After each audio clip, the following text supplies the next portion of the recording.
ಕಾಂಗ್ರೆಸ್ ಸರ್ಕಾರದಿಂದ ಮುಸ್ಲಿಂ ತುಷ್ಟೀಕರಣ, ಹಿಂದೂಗಳಿಗೆ ಅನ್ಯಾಯ.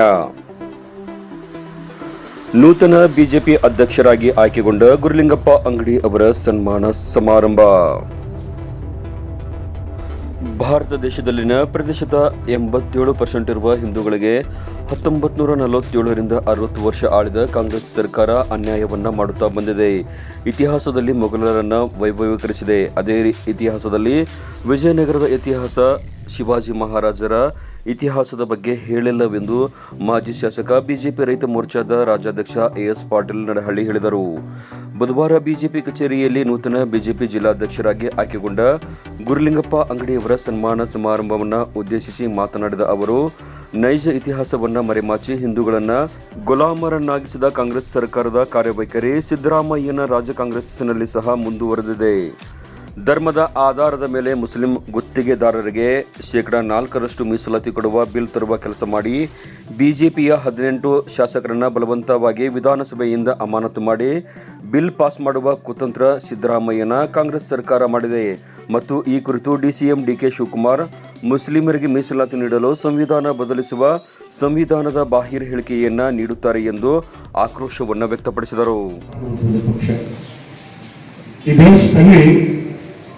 100ಕ್ಕೆ 93ರಿಂದ 97%, ಸಾರಿ 83ರಿಂದ 87% ನಾವು ಹಿಂದೂಗಳಿದ್ದೀವಿ.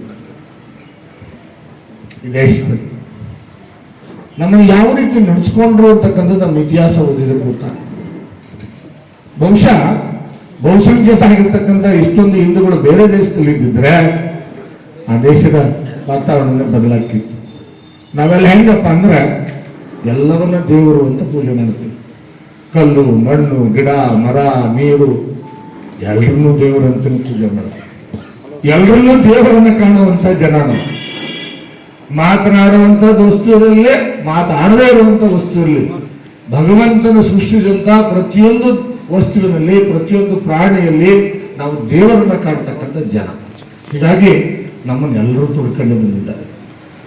ಕಾಂಗ್ರೆಸ್ ಪಕ್ಷ ಅಧಿಕಾರಕ್ಕೆ ಬಂದು 1947 ಸ್ವಾತಂತ್ರ್ಯ ಬಂದ ಮೇಲೆ 60 ವರ್ಷಗಳ ಕಾಲ ಈ ದೇಶವನ್ನು, ರಾಜ್ಯವನ್ನು ಆಳಿದ್ದಾರೆ. ಅವ್ರ ಕೊಡುಗೆ ಏನು? ಇತಿಹಾಸ ಓದ್ ನೋಡ್ರಿ. ನಾವು ನೀವು ಓದ್ಬೇಕಾದ್ರೆ ಏನು ಓದಿಸ್ತೀವಿ ಅಂದ್ರೆ ಮೊಘಲ್ ಸಾಮ್ರಾಜ್ಯದ ಇತಿಹಾಸ ಓದ್ತಿದ್ವಿ. ಛತ್ರಪತಿ ಶಿವಾಜಿ ಸಾಮ್ರಾಜ್ಯದ ಇತಿಹಾಸ ನಮ್ಗೆ ಯಾರು ಹೇಳಿಕೊಟ್ಟಿಲ್ಲ. ವಿಜಯನಗರದ ಸಾಮ್ರಾಜ್ಯದ ಅರಸರ ಇತಿಹಾಸ ನಮ್ಗೆ ಯಾರು ಹೇಳಿಕೊಟ್ಟಿಲ್ಲ. ಇಲ್ಲೇ ಕೋಳೂರು, ನಮ್ಮ ಕೋಳೂರು ಇದೆ. ಆ ಕೋಳೂರು ಒಳಗ ಸ್ವಲ್ಪ ಮುಂದೆ ಹೋಗಿ ನೋಡ್ರಿ, ತಿಪ್ಪಿ ಕಂಟಿ ಬಡದ ಅಲ್ಲಿ ವಿಜಯನಗರದ ವೀರ, ಹಿಂದೂ ಸಾಮ್ರಾಜ್ಯ ಮಹಾನ್ ಸಾಮ್ರಾಟ, ಅಲ್ಲಿ ರಾಮರಾಯನ ಗದ್ದಿಗೆ. ಆದ್ರೆ ಇಲ್ಲಿದೆ ಅಂತ ನಮ್ಗೆ ಗೊತ್ತಿಲ್ಲ. ನಮ್ಮ ಇತಿಹಾಸ ನಮಗೆ ಗೊತ್ತಿಲ್ಲ. ಯಾಕೆಂದ್ರೆ ನಮ್ಮನ್ನು ಆಳಿರ್ತಕ್ಕಂಥ ಕಾಂಗ್ರೆಸ್ ಪಕ್ಷ ನಮ್ಮ ಇತಿಹಾಸವನ್ನ ಮರೆಸುವಂತ ಕೆಲಸ ಮಾಡಿದ್ರು. ದುರಂತದ ತೀರ್ಮಾನವನ್ನು ತೆಗೆದುಕೊಂಡಿದ್ದಾರೆ ಅಂತಂದ್ರೆ, ಧರ್ಮದ ಆಧಾರದ ಮೇಲೆ ಮುಸಲ್ಮಾನರಿಗೆ ಏನು ಕಾಂಟ್ರಾಕ್ಟ್ ಕೆಲಸ ಕೊಡ್ತಾರೆ ಅವ್ರಿಗೆ 4% ಮೀಸಲಾತಿಯನ್ನು ಕೊಡಬೇಕು ಅಂತ ಹೇಳಿ ಇವತ್ತು ಕಾಂಗ್ರೆಸ್ ಪಕ್ಷ ವಿಶೇಷವಾಗಿ ಮುಸಲ್ಮಾನರಿಗೆ ಮೀಸಲಾತಿ ಕೊಡಬೇಕು ಅಂತ ಹೇಳಿ ಇವತ್ತು ಬಿಲ್ ಅನ್ನ ತೆಗೆದುಕೊಂಡು ಬರ್ತಕ್ಕಂಥ ಕೆಲಸ ಮಾಡಿದ್ದಾರೆ. ಅದನ್ನ ಒತ್ತಾಯದ ಮುಖಾಂತರ 18 ಜನ ಭಾರತೀಯ ಜನತಾ ಪಕ್ಷದ ಶಾಸಕರನ್ನ ಏನು ವಿಧಾನಸಭೆಯಿಂದ ಅಮಾನತು ಮಾಡೋದ್ರ ಮುಖಾಂತರ ಬಿಲ್ ಅನ್ನು ಪಾಸ್ ಮಾಡತಕ್ಕಂಥ ಕುತಂತ್ರದ ಕೆಲಸವನ್ನ ಸಿದ್ದರಾಮಯ್ಯ ಸರ್ಕಾರ, ಕಾಂಗ್ರೆಸ್ ಸರ್ಕಾರ ಮಾಡಿದ್ರು. ಗಮನಿಸಬೇಕು ನಾವು. ಅದರ ಕುರಿತಾಗಿ ಏನು ನ್ಯಾಷನಲ್ ಲೆವೆಲ್ ಟಿವಿ ಇದೆ, ನ್ಯೂಸ್ 18 ಚಾನೆಲ್, ಅಲ್ಲಿ ಡಿ ಕೆ ಶಿವಕುಮಾರ್ ಅವ್ರನ್ನ ಇಂಟರ್ವ್ಯೂ ಮಾಡ್ತಾರೆ. ಏನಂತ ಇಂಟರ್ವ್ಯೂ ಮಾಡ್ತಾರೆ? ನೀವು ಕರ್ನಾಟಕದಲ್ಲಿ ಈ ರೀತಿ ಧರ್ಮದ ಆಧಾರದ ಮೇಲೆ ಸಂವಿಧಾನ ಬಾಹಿರವಾಗಿ, ಕಾನೂನಿನ ವಿರುದ್ಧವಾಗಿ ಏನು ಮುಸ್ಲಿಮರಿಗೆ ವಿಶೇಷವಾಗಿ ಮೀಸಲಾತಿ ಇರ್ತಕ್ಕಂಥ ಕೆಲಸ ಮಾಡಕ್ ಹೊರಟಿದ್ದೀರಲ್ಲ, ಇದು ದೇಶದ್ರೋಹದ ಕೆಲಸ ಅಲ್ವೇ, ಇದು ಸಂವಿಧಾನ ಬಾಹಿರ ಕೆಲಸ ಅಲ್ವೇ ಅಂತ ಕೇಳಿದ್ರೆ ಡಿ ಕೆ ಶಿವಕುಮಾರ್ ಏನ್ ಹೇಳ್ತಾರೆ ಗೊತ್ತಾ? ನಮ್ಗೆ ಗೊತ್ತು, ಇವ್ರು ಕೆಲವ್ರು ಕೋರ್ಟ್ಗೆ ಹೋಗ್ತಾರೆ, ಹೋಗ್ಲಿ ನೋಡೇ ಬಿಡೋಣ. ಅವ್ರ ಮಾತುಗಳನ್ನ ಕೇಳ್ಬೇಕು ನೀವು. ಮುಸ್ಲಿಮರಿಗೆ ಮುಂಬರ್ತಕ್ಕಂಥ ದಿನಗಳಲ್ಲಿ ಮುಸ್ಲಿಮರಿಗೆ ಮೀಸಲಾತಿಯನ್ನು ಕೊಡೋದಕ್ಕೆ ಸಂವಿಧಾನವನ್ನು ಕೂಡ ಬದಲಾವಣೆ ಮಾಡ್ತೇವೆ ಅಂತಕ್ಕಂಥ ಮಾತನ್ನು ಬಹಳ ಸ್ಪಷ್ಟವಾಗಿ ಡಿ ಕೆ ಶಿವಕುಮಾರ್ ಹೇಳ್ತಕ್ಕಂಥ ದುರಂಕಾರದ ಮಾತುಗಳನ್ನು ಆಡ್ತಾರೆ. ಕಾಂಗ್ರೆಸ್ ಸರ್ಕಾರ ವೋಟ್ ಬ್ಯಾಂಕಿಗೆ ಮುಸ್ಲಿಂ ಮೀಸಲಾತಿ ನೀಡಲು 2,500 ಕೋಟಿ ರೂಪಾಯಿ ಮುಸ್ಲಿಂ ಶಾದಿ ಭಾಗ್ಯಕ್ಕೆ ಮೀಸಲಿಟ್ಟಿದೆ. ಈ ಭಾಗ್ಯ ಮುಸ್ಲಿಮರಿಗೆ ಮಾತ್ರ, ಹಿಂದೂಗಳಿಗೆ ಇಲ್ಲ. ಹಿಂದೂಗಳಲ್ಲಿ ಬಡವರು ಇಲ್ವಾ? ಪ್ರಧಾನಿ ನರೇಂದ್ರ ಮೋದಿಯವರು ಇಂತಹ ದ್ವೇಷವನ್ನ ಮಾಡುವುದಿಲ್ಲ. ಅವರ ಯೋಜನೆಗಳು ಎಲ್ಲರಿಗೂ ಸಮಾನವಾಗಿ ಇರುತ್ತವೆ. ಡಾಕ್ಟರ್ BR ಅಂಬೇಡ್ಕರ್ ಅವರು ಅಧ್ಯಯನ ಮಾಡಿದಂತಹ ಸ್ಥಳಗಳನ್ನು ಪಂಚತೀರ್ಥ ಕ್ಷೇತ್ರವನ್ನಾಗಿ ನರೇಂದ್ರ ಮೋದಿಯವರು ಮಾಡಿದ್ದಾರೆ ಎಂದು ನಡಹಳ್ಳಿಯವರು ಈ ವೇಳೆ ತಿಳಿಸಿದರು. ನರೇಂದ್ರ ಮೋದಿಜಿಯವರು ಏನು ಮೊಟ್ಟಲ ಮೊದಲಿಗೆ ಪ್ರಧಾನಮಂತ್ರಿಗಳಾಗಿ ಒಳಗೋದಿರಲ್ಲ, ಸಂವಿಧಾನಕ್ಕೆ ನಮಸ್ಕಾರ ಮಾಡಿ ತಲೆ ಎತ್ತಿ ನಮಸ್ಕಾರ ಮಾಡಿ ಒಳಗೋದು.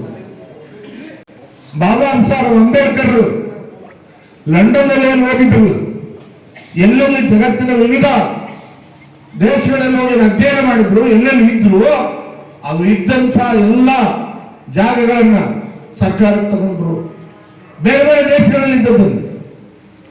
ಅಂಬೇಡ್ಕರ್ ಅವರ ಸಮಾಧಿಯ ಸ್ಥಳ ಏನಿದ್ದಲ್ಲಿ ಸುಮಾರು 3,000 ಎಕರೆ ಭೂಮಿಯನ್ನು ಸುಮಾರು 30,000 ಕೋಟಿ ಬೆಲೆ ಬಾಳತಕ್ಕಂಥ ಆಸ್ತಿಯನ್ನ ಸರ್ಕಾರಕ್ಕೆ ತಗೊಂಡು ಅದನ್ನ ಪಂಚರತ್ನಗಳು ಅಂತ ಹೇಳಿ ಅಂಬೇಡ್ಕರ್ ಹೆಸರಿನಲ್ಲಿ ಅವನ್ನ ಇವತ್ತು ಸಾರ್ವಜನಿಕರಿಗೆ ಅದನ್ನ ನೋಡ್ತಕ್ಕಂಥ ಕೆಲಸವನ್ನು ಮಾಡಿ ಬಹಳ ಸ್ಪಷ್ಟವಾಗಿ ಹೇಳಿದ್ದಾರೆ.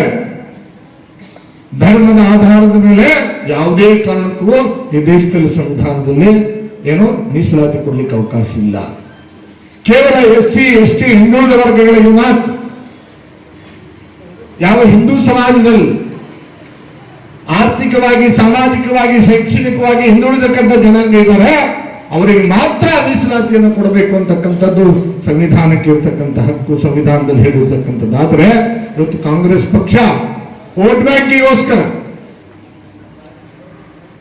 ಪದೇ ಪದೇ ಮುಸ್ಲಿಮರಿಗೆ ಮಾತ್ರ ಮೀಸಲಾತಿಯನ್ನು ಕೊಡ್ತಕ್ಕಂಥ ಕೆಲಸ ಮಾಡಿದ್ದಾರೆ. ಗಮನದಲ್ಲಿ ಮೊನ್ನೆ ಸುಮಾರು 2,000 ಕೋಟಿ ರೂಪಾಯಿಗಳ ಅನುದಾನವನ್ನ ವಿಶೇಷವಾಗಿ ಮುಸ್ಲಿಮರಿಗೆ ಮದುವೆಗೋಸ್ಕರ ತೆಗೆದಿಟ್ಟಿದ್ದಾರೆ. ಶಾದಿ ಭಾಗ್ಯ ಗೊತ್ತಿರಬಹುದು.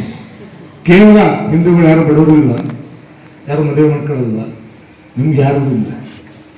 ಕೇವಲ ಮುಸ್ಲಿಂ ಹೆಣ್ಣು ಮಕ್ಕಳಿಗೆ ಮಾತ್ರ ಮದುವೆ ಮಾಡ್ಕೊಂಡ್ರೆ ಅವ್ರು ಹೇಳ್ತಾರೆ ಏನ್ ತಪ್ಪು, ಬಡವರಿದ್ದಾರೆ, ಇಲ್ಲಿ ಬಡವರಿಲ್ಲ. ಆದ್ರೆ ನರೇಂದ್ರ ಮೋದಿ ಅವರು ಯಾವತ್ತೂ ಕೂಡ ಹಿಂದೂ ಮುಸ್ಲಿಂ ಅಂತ ವ್ಯತ್ಯಾಸ ಮಾಡಲಿಲ್ಲ. ಮುಸ್ಲಿಮರು ಭಾರತೀಯ ಜನತಾ ಪಕ್ಷಕ್ಕೆ ವೋಟ್ ಹಾಕಲ್ಲ ಅಂತ ಹೇಳಿ ಯಾವತ್ತೂ ಕೂಡ ಅವ್ರನ್ನ ದ್ವೇಷ ಮಾಡಲಿಲ್ಲ. ಎಲ್ರಿಗೂ ಕೂಡ ಯೋಜನೆಗಳು ಸರಿಸಮಾನವಾಗಿ ಕೊಡ್ತಕ್ಕಂಥ ಕೆಲಸ ಮಾಡಿದ್ರು. ಆದ್ರೆ ಕಾಂಗ್ರೆಸ್ ಪಕ್ಷ ಏನ್ ಮಾಡ್ತಿದೆ ಅಂದ್ರೆ ಕೇವಲ ಮುಸ್ಲಿಮರಿಗೋಸ್ಕರ ಇವತ್ತು ಯೋಜನೆಗಳನ್ನು ತರ್ತಕ್ಕಂಥ ಕೆಲಸ ಇವತ್ತು ಕಾಂಗ್ರೆಸ್ ಪಕ್ಷ ಮಾಡ್ತಾ ಇದೆ. ಇದು ಸ್ವಾಭಿಮಾನಿ ಹಿಂದೂಗಳು ನಾವೆಲ್ಲರೂ ಕೂಡ ಯೋಚನೆ ಮಾಡಬೇಕಂತಿದೆ. 25 ವರ್ಷ ಪಕ್ಷಕ್ಕೆ ದುಡಿದ ಅಂಗಡಿಯವರನ್ನ ಪಕ್ಷ ಗುರುತಿಸಿ ಜಿಲ್ಲಾಧ್ಯಕ್ಷರನ್ನಾಗಿ ಮಾಡಿದೆ. ನಂಬಿಕೆ ದ್ರೋಹ ಮಾಡಿದವರನ್ನ ಈ ನಡಹಳ್ಳಿ ಯಾವತ್ತೂ ನಂಬುವುದಿಲ್ಲ. ಅದು ಮನೆಯವರೇ ಆಗಿರಲಿ, ಹೊರಗಿನವರೇ ಆಗಿರಲಿ. ಜಿಲ್ಲಾಧ್ಯಕ್ಷರ ಸ್ಥಾನಕ್ಕೆ ನಮ್ಮ ತಾಲೂಕಿನವರಿಗೆ ಹೆಚ್ಚಿನ ಅವಕಾಶವಿತ್ತು, ಅದನ್ನ ಉಪಯೋಗ ಮಾಡಿಕೊಳ್ಳಲಿಲ್ಲ. ಪಕ್ಷದ ವಿರುದ್ಧ ಕುತಂತ್ರ ಮಾಡಿದಿರಿ. ಜಿಲ್ಲಾಧ್ಯಕ್ಷರ ಸ್ಥಾನದಲ್ಲಿ ಕುಳಿತು ವ್ಯಕ್ತಿ ನಡಹಳ್ಳಿಯನ್ನ ನೋಡದೆ ಪಕ್ಷ ನೋಡಿ ಕೆಲಸ ಮಾಡಬೇಕು. ಬಿಜೆಪಿ ಪಕ್ಷದಲ್ಲಿ ಯಾರೇ ಪಾಪ ಮಾಡಿದರೂ ಅದನ್ನ ಬರೆದು ಇಡುತ್ತಾರೆ. ನಾನು ಪಾಪ ಮಾಡಿದರೂ ಸಹ ಬರೆದು ಇಡುತ್ತಾರೆ. ಇಲ್ಲಿ ಸುಳ್ಳು ನಡೆಯುವುದಿಲ್ಲವೆಂದು ನಡಹಳ್ಳಿ ಹೇಳಿದರು. ಮಾಧ್ಯಮದಲ್ಲಿ ಬರುವ ವಿಚಾರ ಬಗ್ಗೆ ತಲೆಕೆಡಿಸಿಕೊಳ್ಳಬೇಡಿ. ಪಕ್ಷದ ವರಿಷ್ಠರು ತೀರ್ಮಾನವನ್ನ ಕೈಗೊಳ್ಳುತ್ತಾರೆ. ಅಪಪ್ರಚಾರಕ್ಕೆ ಅವಕಾಶ ನೀಡಿದರೆ ನಮ್ಮ ಪಕ್ಷದ ಮೂಲ ಕಾರ್ಯಕರ್ತರ ಮನೆ ಮನೆಗೆ ಹೋಗೋಣ. ಯಾರು ಸಿಟ್ಟು ಮಾಡಿಕೊಂಡಿದ್ದಾರೆ ಅವರಿಂದ ಬಯಸಿಕೊಂಡು ಅವರ ಕಾಲನ್ನು ಹಿಡಿದು ಪಕ್ಷ ಕಟ್ಟುವ ಕೆಲಸವನ್ನ ಮಾಡೋಣ. ಹಳೆ ಬೇರು ಹೊಸ ಚಿಗರು ಪಕ್ಷಕ್ಕೆ ಬೇಕು. ಇಲ್ಲಿ ಎಲ್ಲ ಸಮಾನರು ಎಂದು ನಡಹಳ್ಳಿ ಕರೆ ನೀಡಿದರು. ನೀವು ಕೊಟ್ಟಿರ್ತಕ್ಕಂಥ ಶಕ್ತಿ ಅದನ್ನು ಅದಕ್ಕೆ ಮುಂದಿನ ತೀರ್ಮಾನಗಳಲ್ಲಿ ನಾನು ಅಂಗಡಿಯವರಿಗೆ ಹೇಳಲಿಕ್ಕೆ ಬಯಸ್ತೇನೆ. ಮೊದಲನೇ ಸನ್ಮಾನ ಸಮಾರಂಭ ಅಲ್ಲೆಲ್ಲ ನಿಮ್ಮ ಓಣಿನಲ್ಲಿ ಇನ್ನೊಂದು ನಿಮ್ಮ ಸಂಬಂಧಿಕರು ಎಲ್ಲರೂ ಮಾಡಿರ್ಬೋದು, ಅಭಿಮಾನಿಗಳು ಮಾಡಿರ್ಬೋದು.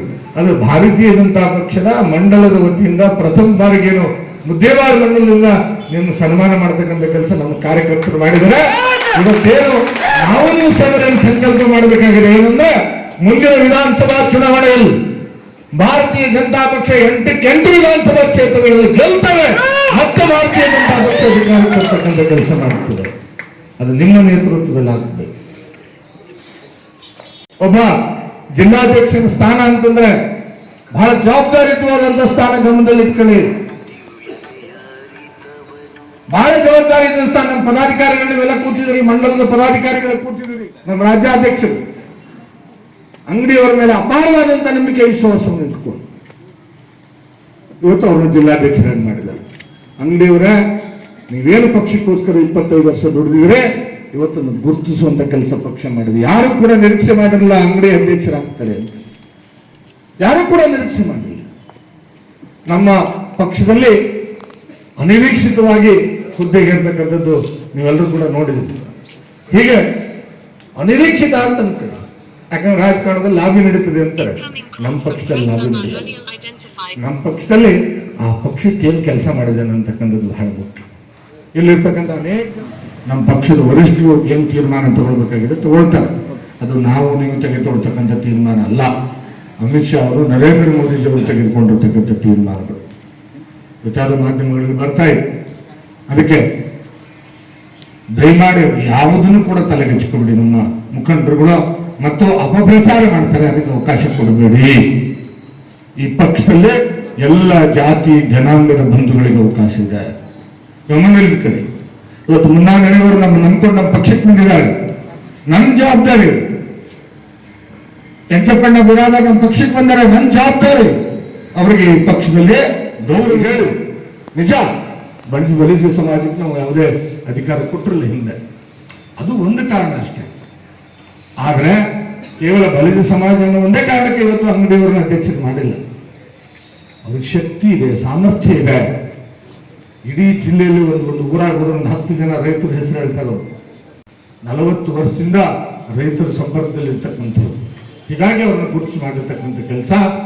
ನಂಬಿಕೆ ಇಡಿ, ವಿಶ್ವಾಸ ಇಡಿ, ನಿಮ್ಮೆಲ್ಲರ ಆಶೀರ್ವಾದ ಇದ್ರೆ ಭವಿಷ್ಯದ ದಿನಮಾನಗಳಲ್ಲಿ ವಿಜಯಪುರ ಜಿಲ್ಲೆ, ಮುದ್ದೇಬಿಹಾಳ ತಾಲೂಕು, ಕರ್ನಾಟಕ ರಾಜ್ಯದಲ್ಲಿ ಹೊಸ ಇತಿಹಾಸವನ್ನು ನಿರ್ಮಾಣ ಮಾಡ್ತಕ್ಕಂಥ ಕೆಲಸ ಆಗ್ತದೆ. ಅದ್ರ ನಿಮ್ಮೆಲ್ಲರ ಆಶೀರ್ವಾದ. ಕೆಲವರೆಲ್ಲ ಅಂತ ಏನೇನೋ ಮಾತಾಡ್ತೀರಿ, ಅದಕ್ಕೆ ಹಿಂಗೆ ಅಂತಾರೆ. ನಾನು ಹೇಳಿದ್ವಿ, ನನ್ನ ಹತ್ರ ಬರ್ತಾರೆ ಸಾಕಾರ, ಹಿಂಗೆ ಸಾಕಾರ ಬಂದಾಗ ಹೇಳ್ತೀನಿ. ಕೆಲವರು ನೋಡುವ, ಹಿಂದೆ 5 ವರ್ಷ ಮೇಲೆ ಆಗಿದ್ದೆ, ಹಿಂದೆ ನೀ ಕಾಂಗ್ರೆಸ್ ಮಾಡಿದ್ವಿ, ನಾನು ವಿರುದ್ಧನೂ ಎಲೆಕ್ಷನ್ ಮಾಡಿದ್ವಿ. ಆದರೂ ಸರ್ಕಾರದಿಂದ ಏನೇನು ಕೆಲಸ ಬೇಕು ಏನು ಬೇಕು ಎಲ್ಲ ನೀವು ಉಪಯೋಗ ತಗೊಂಡು ನಮ್ಮ ಸರ್ಕಾರದಿಂದ ಕೋಟಿಗಟ್ಟಲೆ ದಂಧೆ ಮಾಡಿ ಮತ್ತೆ ಹೊಳ್ಳಿ ಅದೇ ದುಡ್ಡು ಖರ್ಚು ಮಾಡಿ ನನ್ನ ಸೋಲಿಸೋ ಪ್ರಯತ್ನ ಮಾಡಿ, ಆದ್ರೆ ಮುಂದಿನ ಸರಿ ನಾವು ಬಂದರು ನಿನ್ನ ಚುಕ್ತ ಮಾಡ್ತೀನಿ ಅಂತ ನೇರವಾಗಿ ಹೇಳ್ತಕ್ಕಂಥ ಅದು ಕೆಲವರಿಗೆ ಏನು ಅನ್ಸುತ್ತೆ ಗೊತ್ತಾ? ನಡಳಿ ಅವ್ರು ನೇರವಾಗಿ ಮಾತಾಡ್ತಾರೆ, ನಮ್ಮರು ಬಂದು ಹೇಳ್ತಾರೆ ಹಂಗೆಲ್ಲ ಮಾತಾಡ್ಬಿಡ್ರಿ ಸರ್, ಸುಮ್ಮನೆ ಚರ್ಚೆ ಅಂತ ಹೇಳಿ ನಂಬಿಕೆ ದ್ರೋಹ ಮಾಡಿದಾನೆ ಯಾವತ್ತು ನನ್ನ ಮನೆಯವನಾಗಿರ್ಬೋದು, ಹೊರಗಿನವರಾಗಿರ್ಬೋದು. ಬಹಳಷ್ಟು ಜನ ಜಿಲ್ಲಾಧ್ಯಕ್ಷರಾಗಿ ಕೆಲಸ ಮಾಡ್ತಕ್ಕಂಥ ಅವಕಾಶ ಈ ತಾಲೂಕಿನವರು ಸಿಕ್ಕಿತ್ತು. ಅವ್ರ ಫ್ಯೂಚರ್ ಇತ್ತು, ಬದುಕಿತ್ತು, ಅವರನ್ನು ಸರಿಯಾಗಿ ಉಪಯೋಗ ಮಾಡ್ಕೊಂಡಿದ್ದಾರೆ. ಅದರ ಪರಿಣಾಮ ಯಾರ್ಯಾರು ಪಕ್ಷದ ವಿರುದ್ಧ ಕೆಲಸ ಮಾಡಿದ್ದಾರೆ, ಯಾರ್ಯಾರು ರಾಜಕೀಯ ಕುತಂತ್ರಗಳು ಮಾಡಿದ್ದಾರೆ. ನಡಳಿ ಅಂತಾನೆ ಕುತಂತ್ರ ಮಾಡಿರ್ಬೋದು, ಆದ್ರೆ ಜಿಲ್ಲಾಧ್ಯಕ್ಷ ಸ್ಥಾನದಲ್ಲಿ ಕೂತ್ಕೊಂಡಿರ್ತಕ್ಕಂಥ ವ್ಯಕ್ತಿ ನಡಳಿ ನೋಡಬಾರದು, ಪಕ್ಷ ನೋಡಿ ಕೆಲಸ ಮಾಡಬೇಕಾಗ್ತದೆ.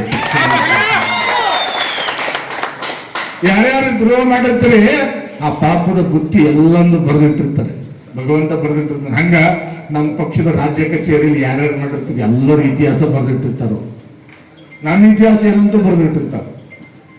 ಯಾರ್ಯಾರು ಪಕ್ಷದ ಪದಾಧಿಕಾರಿಗಳೇ ಕೆಲಸ ಮಾಡ್ಬೇಕಾದ್ರೆ ಪಕ್ಷ ದ್ರೋಹದ ಕೆಲಸ ಮಾಡಿರಲ್ಲ, ನಿಮ್ ಲಿಸ್ಟ್ ಎಲ್ಲ ರೆಡಿ ಇರ್ತದೆ. ನೀವೇನು ಸುಳ್ಳು ಹೇಳಿದ್ರು ಪಾಸ್ ಆಗಕ್ಕಾಗಲ್ಲ, ಗಮನದಲ್ಲಿ ಇಟ್ಕೊಳ್ಳಿ. ಅದಕ್ಕೆ ಹೇಳ್ತಾ ಇದ್ದೀನಿ, ಯಾರು ಅಂತ ನಿಮಗೆಲ್ಲ ಗೊತ್ತಾಗಿದೆ, ಅರ್ಥ ಆಗಿದೆ, ಅದಕ್ಕೆ ಮುಖ್ಯ ಹೊರಡು. ನೂತನ ಬಿಜೆಪಿ ಜಿಲ್ಲಾಧ್ಯಕ್ಷ ಗುರುಲಿಂಗಪ್ಪ ಅಂಗಡಿ ಸನ್ಮಾನವನ್ನು ಸ್ವೀಕರಿಸಿ ಮಾತನಾಡಿದ ಅವರು, ಕಾಂಗ್ರೆಸ್ ಸರ್ಕಾರದಲ್ಲಿ ಯಾರೊಬ್ಬರೂ ನೆಮ್ಮದಿ ಇಲ್ಲ. ಬಿಜೆಪಿ ಸರ್ಕಾರದ ಸಮಯದಲ್ಲಿ ಪಂಚಮಸಾಲಿ ಸಮಾಜ 2A ಮೀಸಲಾತಿಗೆ ಹೋರಾಟ ಮಾಡಿದಾಗ ಅವರ ಮನವಿಯನ್ನು ಸ್ವೀಕರಿಸಿ ಅವರಿಗೆ 2C ನೀಡುವ ಪ್ರಯತ್ನವನ್ನ ಮಾಡಿತ್ತು. ಆದರೆ ಕಾಂಗ್ರೆಸ್ ಸರ್ಕಾರ ಅವರಿಗೆ ಲಾಠಿ ಚಾರ್ಜ್ ಮಾಡಿತು. ಯಾವ ಸಮಾಜವೂ ಕಾಂಗ್ರೆಸ್ ಪಕ್ಷದೊಂದಿಗೆ ಸದ್ಯಕ್ಕೆ ಇಲ್ಲ. ಯಾವೊಂದು ಸಮಾಜದ ನಿಗಮಕ್ಕೆ ₹1 ಅನುದಾನವನ್ನ ನೀಡಿಲ್ಲ. ಪಂಚಮಸಾಲಿ ಸಮಾಜ ಸಹ ಕಾಂಗ್ರೆಸ್ ಪಕ್ಷದಿಂದ ದೂರವಾಗಿದೆ. ಹೀಗಾಗಿ ಕಾಂಗ್ರೆಸ್ ಮುಸ್ಲಿಮರನ್ನ ಕಾಯ್ದುಕೊಳ್ಳಲು ಮುಸ್ಲಿಮರಿಗೆ ಮೀಸಲಾತಿ ಎಂದು ಮೋಸ ಮಾಡುತ್ತಿದೆ. ಮುಸ್ಲಿಮರನ್ನ ಬಡವರನ್ನಾಗಿಸಿ ಇಡುತ್ತಿದೆ. ಮುಸ್ಲಿಂ ಮೀಸಲಾತಿ ಅವರ ಮುಗಿಗೆ ತುಪ್ಪ ಸವರ ಕೆಲಸ ಕಾಂಗ್ರೆಸ್ ಪಕ್ಷ ಮಾಡಿದೆ. ಬಿಜೆಪಿ ಪಕ್ಷಕ್ಕೆ ಗುಜರಾತ್, ಉತ್ತರ ಪ್ರದೇಶದಲ್ಲಿ ಹಿಂದೂಗಳು ಮಾತ್ರವಲ್ಲದೆ ಮುಸ್ಲಿಮರು ಬೆಂಬಲಿಸಿದ್ದಾರೆ. ಅಂತೆಯೇ ದೇಶದೆಲ್ಲೆಡೆ ಬಿಜೆಪಿಗೆ ಬೆಂಬಲ ಸಿಗಲಿದೆ. ಕಾಂಗ್ರೆಸ್ ಪಕ್ಷದ ವಿರುದ್ಧ ಜನರಲ್ಲಿ ಜಾಗೃತಿ ಮೂಡಿಸಬೇಕಿದೆ ಎಂದರು. ಬೊಮ್ಮಾಯಿ ಮುಖ್ಯಮಂತ್ರಿದಾಗ ಹೋರಾಟ ಮಾಡಿದ್ರು. ಅವರ ಹೋರಾಟಕ್ಕೆ ಯಾವ ತರದ ತೊಂದರೆ ಕೊಡಲಾರದೆ ಅವ್ರು ಕೊಟ್ಟಂತ ಮನವಿಯನ್ನು ಸ್ವೀಕಾರ ಮಾಡಿ ಎಷ್ಟು ಕಾನೂನುಬದ್ಧವಾಗಿ ನಾವು 2C ಕೊಡ್ತಕ್ಕಂಥ ಪ್ರಾಮಾಣಿಕ ಪ್ರಯತ್ನ ಮಾಡಿದ್ರು. ಆ ಸಮಾಜಕ್ಕೆ ಯಾವ ತರದ ಅನ್ಯಾಯ ಮಾಡಲಿಲ್ಲ. ಆದ್ರೆ ಕಾಂಗ್ರೆಸ್ ಸರ್ಕಾರ ಆ ಅನ್ನ ಕೊಟ್ಟಂತ ಪಂಚಮಸಾಲಿ ಸಮಾಜದ ಒಂದು ಬೇಡಿಕೆ 2Aಗಾಗಿ ಹೋರಾಟ ಮಾಡಿದಾಗ ಲಾಠಿ ಚಾರ್ಜ್ ತೋರಿಸ್ತಕ್ಕಂಥ ಈ ಕೆಟ್ಟ ಪ್ರವೃತ್ತಿಯನ್ನ ಕಾಂಗ್ರೆಸ್ ಸರ್ಕಾರ ತೋರಿಸ್ತು. ಇವತ್ತು ಯಾವ ಸಮಾಜನೂ ಕೂಡ ಇವತ್ತು ಕಾಂಗ್ರೆಸ್ ಬೆನ್ನಿಲ್ಲ. ಎಲ್ಲ ಸಮಾಜ ಇವತ್ತು ಎಲ್ಲ ಸಮಾಜ ನಿಗಮಗಳದಾವ. ಕುಂಬಾರ ಇರ್ಬೋದು, ಕಂಬಾರ ಇರ್ಬೋದು, ವಿಸ್ಕೋರ್ಗ್ ಇರ್ಬೋದು, ಇವತ್ತು ಬಲಸಿಗಿರ್ಬೋದು, ಎಷ್ಟು ಜಾತಿ ಆಟ ನಿಗಮದ. ಇವತ್ತು ಆ ನಿಗಮಕ್ಕೆ ₹1 ದುಡ್ಡು ಕೊಟ್ಟಿಲ್ಲ. ಇವತ್ತು ಯಾವ ಸಮಾಜದ ಕೂಡ ಎಲ್ಲ ಕಾಂಗ್ರೆಸ್ ಹೊರಗೆ ಬಂದ್ಬಿಟ್ಟೈತಿ. ಇವತ್ತು ದೊಡ್ಡ ಸಮಾಜ ಪಂಚಮಸಾಲಿ ಕೂಡ ಅವ್ರಿಗೆ ಲಾಠಿ ಚಾರ್ಜ್ ಮಾಡಿ ಅವರ ಮಾನಸಿಕವಾಗಿ ಆ ಸಮಾಜಕ್ಕೆ ಅನ್ಯಾಯ ಮಾಡುವ ಮೂಲಕ ಪಂಚಮಸಾಲಿ ಸಮಾಜನೂ ಕೂಡ ಇವತ್ತು ಕಾಂಗ್ರೆಸ್ಗೆ ವಿರುದ್ಧವಾಗಿ ಅವ್ರ ಮುಖ ಕಾಂಗ್ರೆಸ್ ಕಡೆ ಮುಖ ನೋಡೋದಿಲ್ಲ. ಆ ಭಾವನೆ ಇವತ್ತು ಆ ಸಮಾಜದಲ್ಲೂ ಕೂಡ ಇದೆ. ಒಟ್ಟಾಗಿ ಇಂಥ ಕಾಂಗ್ರೆಸ್ ಪಕ್ಷ ಏನ್ ಮಾಡಕತ್ತಂದ್ರ ಇನ್ನು ಮುಸಲ್ಮಾನರನ್ನ ಹೆಂಗಾರೆ ಕಾಯ್ಕೋಬೇಕು ಅಟ್ ಅವ್ರೇ ಇರ್ಲಿ ನಮ್ಗಂತ ಅವ್ರೇ ಕಾಯ್ಕೊಳ್ಳೋ ಎಲ್ಲಾರು ಹೋಗ್ಬಿಟ್ರೆ ನಮ್ಮ ಕೈಯಾಗಿಲ್ಲ. ಆ ಜಾತಿ ನಮ್ಮ ಕೈಯಾಗಿಲ್ಲ. ಇಲ್ಲಿ ಮುಸಲ್ಮಾನರು ಅದಾರ. ಆದ್ರೆ ಮುಸಲ್ಮಾನರಿಗೆ ಏನ್ ಮಾಡ್ತಾರ ಅಂದ್ರೆ ಬರೀ ಮೋಸ. 60 ವರ್ಷ ಸರ್ಕಾರ ಆಡಳಿತ ಕೊಟ್ಟು ಕಾಂಗ್ರೆಸ್ ಯಾವ ಮುಸಲ್ಮಾನ ಸಮಾಜವನ್ನ ಎತ್ತಕ್ಕಂತ ಕೆಲಸ ಮಾಡಿಲ್ಲ. ಇನ್ನು ಬಡವರಾಗಿ ಹೋದ. ಇವತ್ತು ಮುಸಲ್ಮಾನರಿಗೆ 4% ಕೊಡ್ತೇವೆ ಅಂತಕ್ಕಂಥ ಒಂದು ಏನು ಕಾನೂನು ಬಾಹಿರ ಹೇಳಿಕೆ ಕೊಡ್ತಾರ. ಸತ್ಯದನ್ರಿ ಇದು? ನೀವು ಟೆಂಡರ್ ಕರೆದಂತ ಕಾಮಗಾರಿ 0 ಅದಾವ. ರಾಜ್ಯದಲ್ಲಿ ಕೆಲಸಗಳೇ ಇಲ್ಲ. ಎಲ್ಲಿ ಒಂದು ರೋಡ್ನಲ್ಲಿ ಒಂದು ಬುಟ್ಟಿ ಮಣ್ಣು ಹಾಕಕ್ಕೆ ಕೆಲಸ ಹೋಗಿ ನಿಮ್ ಕಡೆ. ಇವತ್ತು ಮುಸಲ್ಮಾನರಿಗೆ 4% ಎಲ್ಲಿ ಕೊಡ್ತೀರಿ ನೀವು? ಇದು ಮುಸಲ್ಮಾನರಿಗೆ ಮೂಗಿಗೆ ತುಪ್ಪಸ್ತ ಕೆಲಸ ಮಾಡ್ತಾ ಇದ್ದೀರಿ. ಇದನ್ನು ಬಿಡಬೇಕು. ಮುಂದಿನ ದಿನಮಾನದಲ್ಲಿ ಅಲ್ಪಸಂಖ್ಯಾತ ಕೂಡ ಜಾಗೃತ ಆಗ್ತಕ್ಕಂಥ ಕಾಲ ಸಮೀಪದ ಅಂತಕ್ಕಂಥದ್ದನ್ನು ಹೇಳ್ಬೇಕಾಗ್ತದೆ. ಇವತ್ತು ಗುಜರಾತ್ನಲ್ಲಿ ಇರ್ಬೋದು, ಇವತ್ತು ಉತ್ತರ ಪ್ರದೇಶದಲ್ಲಿ ಇರ್ಬೋದು, ಮುಸಲ್ಮಾನ್ ಯಾವ BJP ವಿರೋಧತ್ತಾರ. ಆದ್ರೆ ಈ ಮುಸಲ್ಮಾನ್ ಗುಜರಾತ್ನಲ್ಲಿ ಹೋದ್ರೆ ನೀವು ಇಡೀ ಮುಸಲ್ಮಾನ್ ಸಮಾಜ ಭಾರತೀಯ ಜನತಾ ಪಕ್ಷದಿಂದ ಬರೀ ಹಿಂದೂಗಳಷ್ಟೇ ಅಲ್ಲ, ಬರೋ ದಿನಮಾನದಲ್ಲಿ ಇಡೀ ಭಾರತ ದೇಶದ ಎಲ್ಲ ಜನ ಮೋದಿ ಅವರ ನಾಯಕತ್ವವನ್ನು ಒಪ್ಪಿಕೊಂಡು ಇವತ್ತು ಭಾರತೀಯ ಜನತಾ ಪಕ್ಷ ಭಾರತ ಜನ ಸಮೀಪ ಅದ ಅಂತಕ್ಕಂಥ ಮಾತನ್ನ ಈ ವೇಳೆ ಬಿಜೆಪಿ ಪಕ್ಷದ ಮುಖಂಡರಾದ ಹೇಮರೆಡ್ಡಿ ಮೇಟಿ, MS ಪಾಟೀಲ್, ಮಲ್ಕೇಂದ್ರಗೌಡ ಪಾಟೀಲ್, ಗಂಗಾಧರರಾವ್ ನಾಡಗೌಡ್, ಕೆಂಚಪ್ಪ ಬಿರಾದಾರ್, ಸಂಗಮ್ಮ ದೇವರಹಳ್ಳಿ, ರವೀಂದ್ರ ಲೋನಿ, ರಮೇಶ್ ಬಿದನೂರ್, ಸುರೇಶ್ ಬಿರಾದಾರ್, ಜಗದೀಶ್ ಪಂಪನ್ ಅವರು ಮಾತನಾಡಿದರು. ನೂತನ ಬಿಜೆಪಿ ಜಿಲ್ಲಾಧ್ಯಕ್ಷ ಗುರುಲಿಂಗಪ್ಪ ಅಂಗಡಿಯವರಿಗೆ ಮುದ್ದೇಬಿಹಾಳ ಮಂಡಲದಿಂದ ಅದ್ದೂರಿಯಾಗಿ ಸ್ವಾಗತಿಸಲಾಯಿತು. ಪಟ್ಟಣದ ಅಂಬೇಡ್ಕರ್ ವೃತ್ತದಲ್ಲಿ ಡಾಕ್ಟರ್ BR ಅಂಬೇಡ್ಕರ್ ಅವರ ಪ್ರತಿಮೆಗೆ ಮಾಲಾರ್ಪಣೆಯನ್ನ ಮಾಡಿದ ಜಿಲ್ಲಾಧ್ಯಕ್ಷರು ಮಾಜಿ ಶಾಸಕ AS ಪಾಟೀಲ್ ನಡಹಳ್ಳಿಯವರು ಅಲ್ಲಿಂದ ಬಿಜೆಪಿ ಕಚೇರಿಯಲ್ಲಿ ನಡೆದಂತಹ ಸನ್ಮಾನ ಸಮಾರಂಭದಲ್ಲಿ ಭಾಗವಹಿಸಿದರು.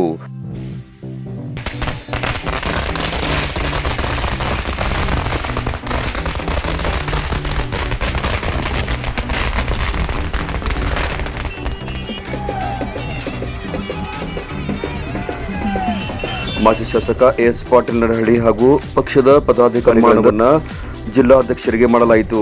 ಸಮಾರಂಭದಲ್ಲಿ BP ಕುಲಕರ್ಣಿ, NB ಅಂಗಡಿ ನಾಲ್ತಾಡ್, ಮಂಜುನಾಥ್ ಗೌಡ ಪಾಟೀಲ್, ಸಹನಾ ಬಡಿಗೆರೆ, ಬಸವರಾಜ್ ಮುರಾಳ್, ಬಸಪ್ಪ ತಟ್ಟಿ, ಚೆನ್ನಪ್ಪ ಕಂಟಿ, ಡಾಕ್ಟರ್ ವೀರೇಶ್ ಪಾಟೀಲ್, ಶ್ರೀಶೈಲ್ ದೊಡ್ಡಮನಿ, ಸಿದ್ದರಾಮಪ್ಪ ಪ್ಯಾಟಿ, ಸಂಗಮೇಶ್ ನಾಗೂರ್, ವೀರೇಶ್ ಪ್ಯಾಟಿ, ಕಾಂತು ಮನ್ನೂರ್, ಪರಶುರಾಮ್ ನಲ್ತಾಡ್, ಶಂಕರಗೌಡ ಶಿವನಿಗಿ, ಸುರೇಶ್ ಗೌಡ ಬಿರಾದಾರ್, ಲಕ್ಷ್ಮಣ್ ಬಿಜ್ಜೂರ್, ಸಂಜಯ್ ಬಾಗೇವಾಡಿ, ನಾಗೇಶ್ ಕೌಡಿಮಠ್, ಗಿರೀಶ್ ಗೌಡ ಪಾಟೀಲ್, ಹರೀಶ್ ನಾಟಿಕಾರ್, ನಿರ್ಮಲಾ ಪುರಾಣಿಕ್ ಮಠ್, ರೇಖಾ ಕಂಡುಗುಳಿ, ನರಸಮ್ಮ ಗುಬ್ಚಿ, ಪ್ರೀತಿ ಕಂಬಾರ್, ಪ್ರೇಮಾ ಕಂಬಾರ್, ಶೇಖರ್ ಆಲೂರ್, ಹನುಮಂತ ನಲವಡೆ, ಶಾಂತಪ್ಪ ಕಮತ್, ರವೀಂದ್ರ ಬಿರಾದಾರ್, ರವಿ ಬಿರಾದಾರ್, DG ಬಿರಾದಾರ್, ಸಂಪತ್ ಕೋಳಿ, ಪ್ರೇಮ್ ಸಿಂಗ್ ಚೌಹಾಣ್, ಮಂಜುನಾಥ್ ಚಲವಾದಿ ಸೇರಿದಂತೆ ಮುದ್ದೇಬಿಹಾಳ್ ಬಿಜೆಪಿ ಮಂಡಲದ ವಿವಿಧ ಮೋರ್ಚಾಗಳ ಪದಾಧಿಕಾರಿಗಳು, ಪಕ್ಷದ ಕಾರ್ಯಕರ್ತರು, ಜಿಲ್ಲಾ ಮುಖಂಡರು ಹೆಚ್ಚಿನ ಸಂಖ್ಯೆಯಲ್ಲಿ ಭಾಗವಹಿಸಿದ್ದರು.